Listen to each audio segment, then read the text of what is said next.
Meu nome é Paula Jones, eu sou socióloga de formação, diretora geral e cofundadora da CT Promoção da Saúde e uma das integrantes no Núcleo Nacional da Aliança pela Alimentação Adequada e Saudável. E a proposta da Aliança é tentar trazer uma voz da sociedade civil organizada em torno desses desafios que a gente tem enquanto sociedade no campo da alimentação.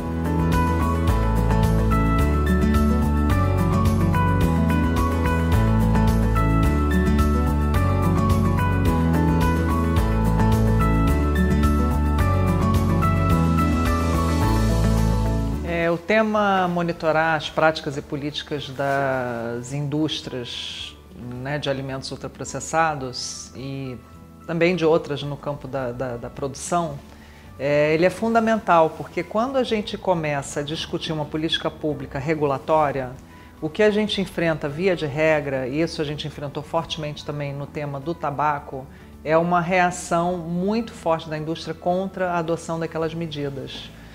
E isso, assim, não é uma coisa simples que a indústria vai publicamente se coloca contra alguma medida regulatória, como por exemplo, vamos citar aqui as 4 grandes medidas regulatórias, a questão da restrição do marketing, a questão da informação nos rótulos, a questão do ambiente escolar ou a questão da tributação.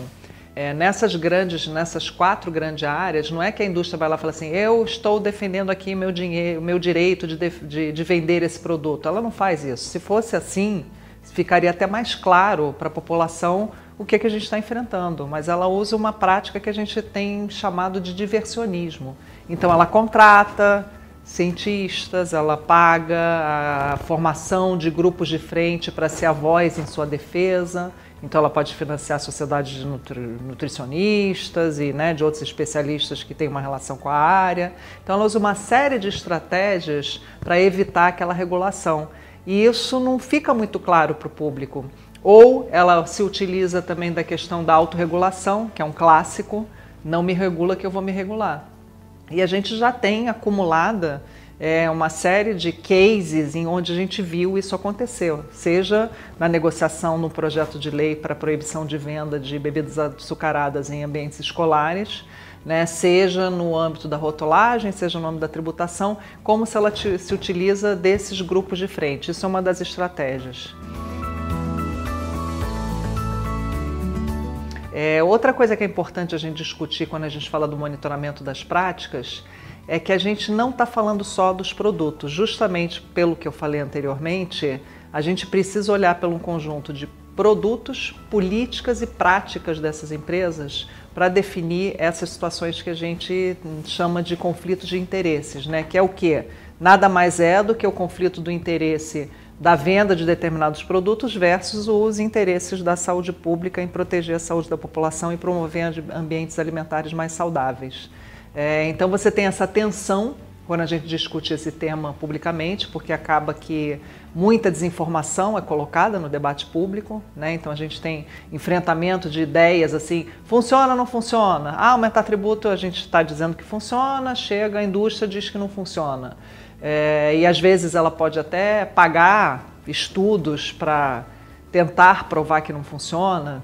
Então isso acaba também confundindo, seja a opinião pública, o que acaba dificultando você mobilizar a população para entender o porquê daquela medida, porque qualquer medida regulatória, qualquer lei, ela precisa ser compreendida pela população, senão é muito difícil que ela funcione. Você tem N exemplos disso na história. Seja o caso do tabagismo, seja o caso do cinto de segurança, quer dizer, você tem que ter a lei, você tem que ter sanção, você tem que ter mobilização e entendimento das pessoas da existência daquela lei para que elas incorporem aquilo no seu dia a dia, porque não dá para ser uma coisa sempre comando, controle e sanção, Tem que haver uma compreensão do tema que aconteceu no tabagismo. Então, quando a indústria se utiliza dessas manobras, ela consegue atrasar os processos, ela consegue evitar que a regulação seja adotada, ela consegue confundir a opinião pública, ela consegue confundir os próprios legisladores, ou os decisores chaves. Ela tem uma presença muito forte, monitorando absolutamente tudo que acontece nos 3 poderes, seja no executivo, seja no legislativo, seja no judiciário, e tomando medidas para evitar que determinada coisa aconteça com o seu setor. Empresas que podem ser concorrentes no mercado, elas acabam sendo aliadas quando o que está em jogo é você criar alguma regra que restrinja a venda daquele produto, daquele setor no mercado. Quer dizer, você tem um conjunto de estratégias que dificultam muito a adoção das medidas regulatórias, que se a gente tivesse a capacidade hoje de simplesmente demonstrar essa evidência e a gente precisa fazer isso, seria maravilhoso, mas não é assim que o processo decisório acontece. Você tem evidência e você passa anos negociando e tentando mobilizar a população para entender o que está em jogo para chegar à adoção daquela medida. E se a gente conseguisse, se a gente calculasse o quanto que a gente perdeu de saúde, de vidas e quantos novos casos de diabetes ou de outras doenças crônicas se deram nesse período e conseguisse fazer pagar essa conta, seria maravilhoso. Conflitos de interesse são situações em que você pode ter um interesse secundário, que normalmente é o interesse financeiro, influenciando indevidamente o interesse primário. Geralmente a gente está falando de um interesse de uma organização. Então, como, por exemplo, uma organização que tenha o seu propósito e missão de promover a saúde, e uma situação de conflito de interesse se configuraria quando a gente pode identificar que algum interesse secundário, como, por exemplo, o recebimento de um recurso ou de uma vantagem financeira, está influenciando indevidamente essa missão, esse propósito inicial dessa organização. A gente pode ter diferentes tipos de conflitos de interesses. Então, a gente pode ter o conflito de interesses no âmbito individual, quando, por exemplo, a gente está falando da atuação de profissionais de saúde, como nutricionistas, médicos, enfermeiros, que têm como objetivo principal promover a saúde dos seus pacientes, das pessoas com as quais eles têm contato. E uma situação de conflito de interesse seria quando, de alguma forma, na atuação desses profissionais, eles poderiam estar ganhando algum tipo de vantagem e como um incentivo financeiro, e essa missão principal do trabalho dele está sendo influenciada indevidamente por esse outro interesse que a gente chama de interesse secundário. Mas a gente pode ter conflito de interesses no âmbito institucional também. Então, no caso de instituições, organizações que têm uma missão e o interesse secundário, então, está influenciando essa outra esfera, né, que é uma esfera já institucional, uma questão que extrapola só o nível individual da atuação de uma outra pessoa. Mas a gente também pode ter o conflito de interesses no âmbito estrutural, e aí já é uma visão um pouco mais macro desse problema de conflito de interesses, quando a gente tem um problema de esferas de atuação, que pode ser no âmbito da economia, no âmbito do ambiente. Então, é um entendimento sociológico desse problema também. Então, a questão de conflitos de interesses, da influência indevida de setores privados influenciando políticas públicas, são hoje em dia um dos maiores obstáculos para a implementação de políticas efetivas para a prevenção de doenças crônicas e a promoção da saúde, e que geralmente são relacionadas à questão da agenda regulatória. Então, a gente vê que se você tivesse mecanismos de prevenir as situações de conflito de interesses, a gente poderia avançar bastante na questão dos problemas hoje em dia enfrentados, que são essa sindemia, que é a configuração de pandemias de obesidade, desnutrição e mudanças climáticas também. Hoje em dia, a gente também identifica que um grande problema que impacta negativamente nos padrões de consumo alimentar das populações em diferentes países, isso não é diferente aqui no Brasil, é a questão relacionada às práticas de várias empresas, e a gente chama até de indústrias de alimentos, mas são empresas diferentes, não só as que produzem alimentos, mas que também produzem commodities, agrotóxicos e grandes redes varejistas, por exemplo. Então, a gente tem diferentes nichos de empresas em todo esse sistema alimentar que favorecem ambientes alimentares obesogênicos. Então, que por meio de ações de propaganda e marketing, por meio de associações com eventos e vários tipos de propaganda, não só dos seus produtos, mas das suas marcas também, eles favorecem esse consumo alimentar de produtos processados. Então, a gente vê que isso são práticas que são abusivas, inclusive são voltadas muitas vezes para o público infantil, por exemplo, e a gente identifica que a gente precisa ainda avançar muito no Brasil na agenda regulatória, que seria a questão da gente prever mecanismos regulatórios para garantir que o nosso ambiente alimentar em que a gente está inserido seja um ambiente mais saudável, que ambientes saudáveis vão promover, então, e favorecer escolhas alimentares mais saudáveis. Mas um dos maiores obstáculos que a gente enfrenta hoje em dia é a atuação contrária dessas empresas e indústrias que tentam a todo momento impedir que essa agenda regulatória avance. Bom, no âmbito, então, das pesquisas que são financiadas, é possível a gente prever mecanismos de, na hora de ler um artigo ou de pesquisar sobre um tema, tomar cuidado na hora de ler evidências que foram produzidas por meio de financiamento de empresas e indústrias de alimentos. Então, a gente pode olhar nas seções de financiamento, de agradecimentos, se aquele estudo foi ou não foi patrocinado, recebeu algum tipo de financiamento. Um problema que acontece é que, às vezes, essa informação não é nem colocada nessas seções.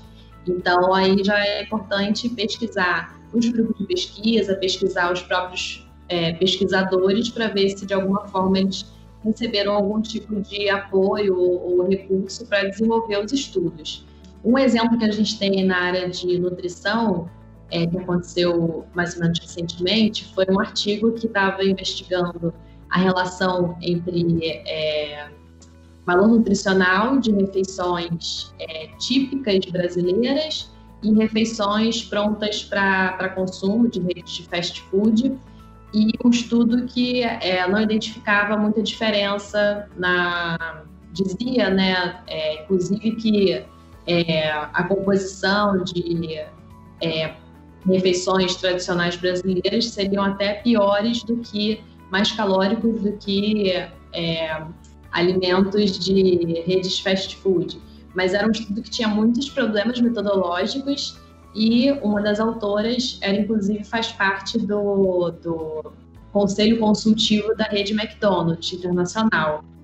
Então, foi um estudo que foi, inclusive, denunciado por grupos de pesquisa por ter conflitos de interesses e mostrando resultado favorável à empresa para a qual uma das autoras prestava consultoria.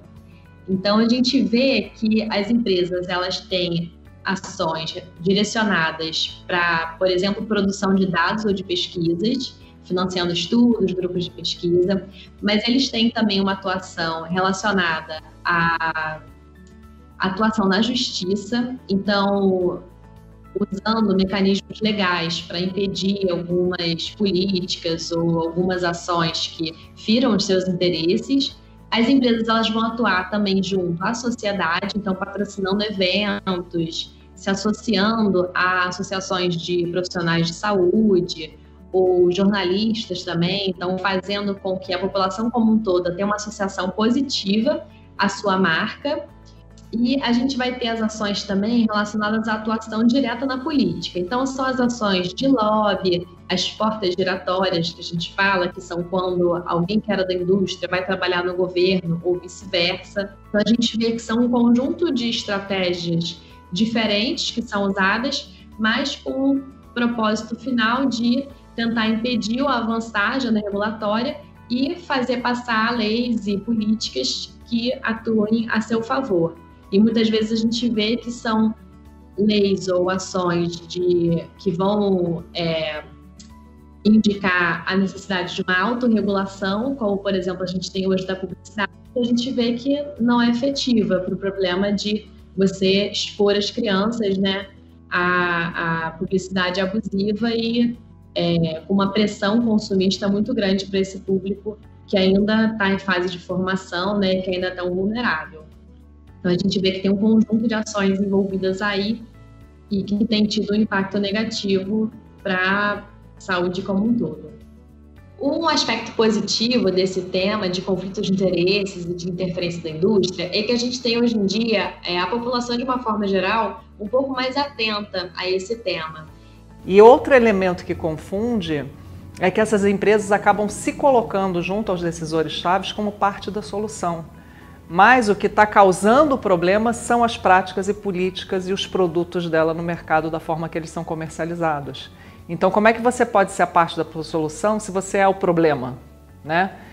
A não ser que houvesse esse acordo, as regras do jogo como elas são hoje, elas não estão funcionando para o bem comum.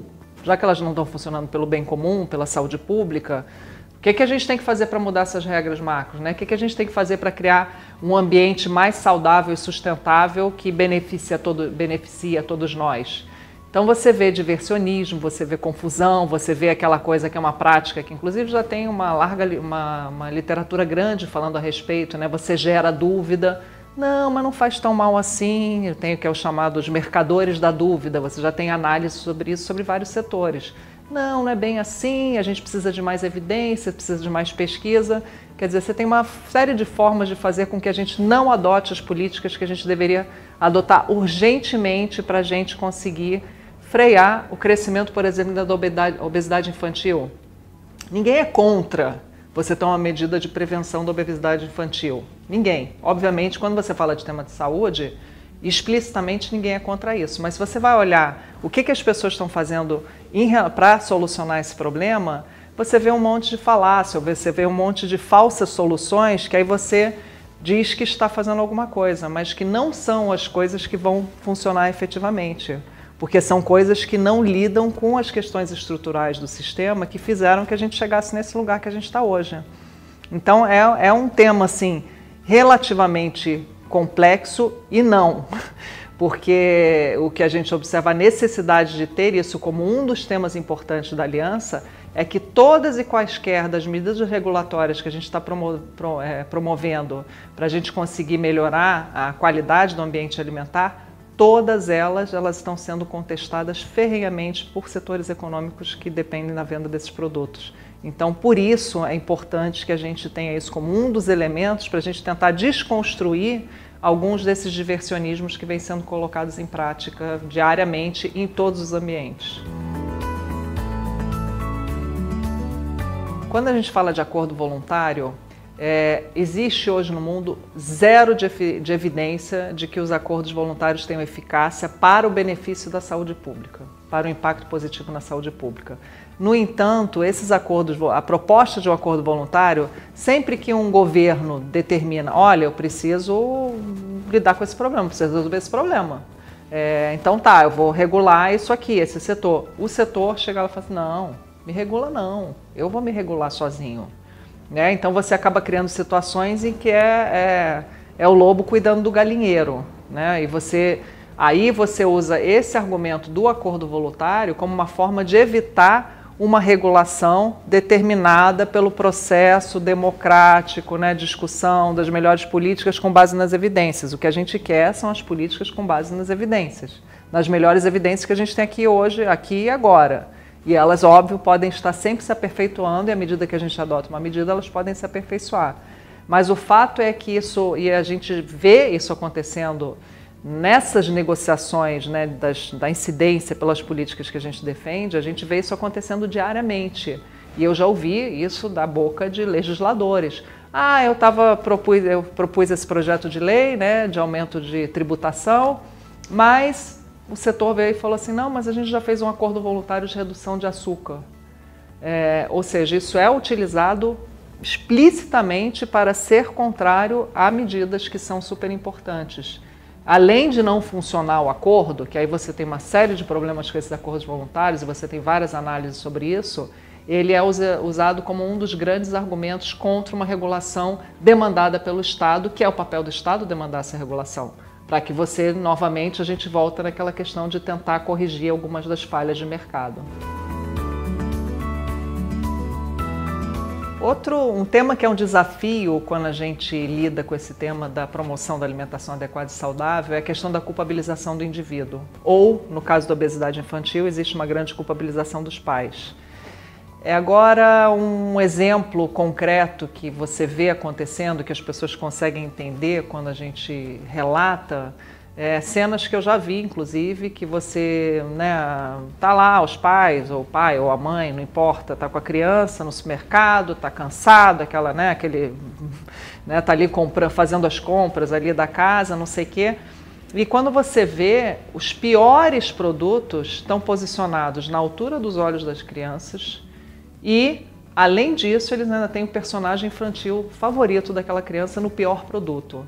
E aí você exige do pai ou da mãe, ou dos pais, que digam não para aquela criança. Eu acho injusto. Eu acho absolutamente injusto você colocar essa responsabilidade só nas costas dos pais, quando você tem um ambiente completamente contrário que ajude os pais a poderem também fazer as melhores escolhas para os seus filhos. É uma concorrência desleal, né? E se você olhar assim no campo da publicidade, a quantidade de marketing que tem voltado para o público infantil é uma enormidade. Para mim, a questão da publicidade infantil é uma questão civilizatória, né? Ela não deveria ainda ser um tema que a gente não consegue avançar nem no público de 0 a 6, né? E o ideal seria a gente avançar, como no Chile, no público de 0 a 14. A gente tem vários desafios para desconstruir algumas das imagens que são parte do nosso imaginário. Eu acho que tem um exemplo concreto quando a gente fala da alimentação. A gente tem o caso do Maurício de Souza, né? Que tem um histórico aí da Turma da Mônica, né? Lindíssimo de criação de personagens, etc. e tal. No entanto, o que a gente está observando já há muito tempo é que quando a gente tenta discutir regras para que você coíba a publicidade abusiva voltada para o público infantil, esses atores entram em cena usando a sua imagem para evitar que isso aconteça. Dando um exemplo mais concreto, né? Nos corredores do Congresso Nacional, nas Assembleias Legislativas Estaduais, a gente tem visto isso acontecer. Qualquer projeto de lei que esteja falando da restrição da publicidade infantil está lá, né, o próprio e a sua filha, que é o nome também da personagem, fazendo um lobby absolutamente forte, né, e agressivo contra aquela medida, alegando que é fundamental fazer publicidade, etc. e tal. Porque o forte daquela marca é o licenciamento dos seus produtos. E quando a gente vai olhar para o portfólio daqueles produtos, uma grande parte deles são de produtos que não são adequados para uma alimentação adequada e saudável. Para além de qualquer produto que faz uma comunicação mercadológica para um público infantil que não tem capacidade de discernimento, isso também não é uma coisa ética ou correta do ponto de vista civilizatório, eu diria, né? Inclusive, os países que são grandes referências em termos de proteger a população infantil, estou falando aqui, não estou falando, por exemplo, a Escandinávia, né? Se você vai nos países escandinavos, é absolutamente impensável você achar que alguém tem o direito de fazer alguma comunicação mercadológica para infantil. Para o público infantil. Pior ainda quando tratam-se de produtos que são extremamente nocivos à saúde, voltados especificamente para aquele público. E o problema maior é que as alegações elas sequer são honestas. Eu posso discordar das pessoas, a gente pode discordar no campo, né, democrático. Eu quero fazer isso porque eu estou ganhando muito dinheiro de licenciamento, é meu direito ganhar dinheiro de licenciamento. Eu vou discordar, mas eu vou respeitar. Mas é diferente quando a pessoa faz isso utilizando as próprias crianças como ferramenta para dizer eu tenho direito de assistir publicidade, publicidade é bom para mim. Isso é o tipo de exemplo que vai contra as evidências porque é só na defesa do lucro específico, mas ele vai contra qualquer evidência do que a gente sabe hoje sobre a capacidade de discernimento do público infantil. Ele vai completamente contrário às evidências do que a gente sabe sobre o que aqueles produtos causam na nossa saúde. Os embutidos que causam câncer, né? Além da obesidade, você está falando também de um mundo de doenças crônicas que é o que mais está matando a humanidade e o Brasil nos dias de hoje. Então existe assim uma espécie de desonestidade intelectual de qual tipo de argumento você se utiliza para evitar regulamentação. De novo, né? Quando você não tem defesa do argumento de mérito, você vai buscar outros argumentos para compor ali, né, a sua reatividade. Então, acho que nesse caso específico, você vê, né, uma pessoa que poderia estar fazendo milhões de projetos interessantíssimos, né, em prol da criança, né, da prioridade da criança que deveria ter na sociedade, e, na verdade, está fazendo um lobby contrário a políticas de proteção à criança. Então, assim, é um jogo, assim, é muito complicado, né? A gente precisa expor esse tipo de coisa porque tem um impacto muito grande na sociedade, né? E a gente precisa ter mais claro o que está acontecendo, né? Porque as pessoas não sabem disso. Tem vários dos temas que a gente está lidando na aliança são temas que as pessoas desconhecem. Seja ele a ação de determinados atores contrário às políticas regulatórias que funcionam, seja ele, né, a questão de você subsidiar produtos que fazem mal com dinheiro público, ou seja, a gente está pagando do nosso próprio bolso para você lucrar vendendo uma coisa que faz mal, quer dizer, isso é antiético. Então tem vários problemas que ele tem um fundo assim que basicamente a gente está falando de criar uma sociedade mais ética e que seja mais saudável e sustentável para todos. Dentro desse guarda-chuva da aliança, que é o monitoramento das práticas da indústria, recentemente foi lançado no Brasil o livro da professora da Universidade de Nova York, da Marion Nestle, que o título em português se chama A Verdade Indigesta, que é um compilado de exemplos de estudos financiados pela indústria para promover seus produtos e o que ela chama de que é marketing disfarçado de ciência, que aquilo não é ciência, aquilo é uma peça de marketing, só que aí vem, né, com o rótulo de que é um estudo científico, mas que ele é feito para promover determinado produto e a grande maioria deles, que ela analisa cada um deles, né, faz uma análise muito minuciosa deles, e tem coisas ali que não se sustentam do ponto de vista da evidência científica, mas são excelentes peças de marketing para você beneficiar alguns setores da economia. Então a gente precisa separar o que é ciência, o que é evidência, o que é marketing. Se tiver mais clareza em relação a isso, eu acho que já ajuda bastante. E essa confusão que é gerada é que a gente tenta desembaralhar um pouco, né, no imaginário do público. É importante a gente aprender com o que a gente já sabe, né? E a gente tem uma série de lições aprendidas em relação às práticas e políticas e comportamento dessas indústrias, que várias aprenderam com a indústria do tabaco. Então, tudo que a gente sabe das práticas da indústria do tabaco, a gente já tem várias análises sobre isso, tem algumas publicações em português, né, como uma publicação da Vital Strategy, Me Engana de Novo, que demonstra muito claramente como a indústria, tanto do álcool quanto dos alimentos ultraprocessados, estão adotando as mesmas estratégias e táticas para evitar a regulação que vai ser em benefício em prol da saúde pública.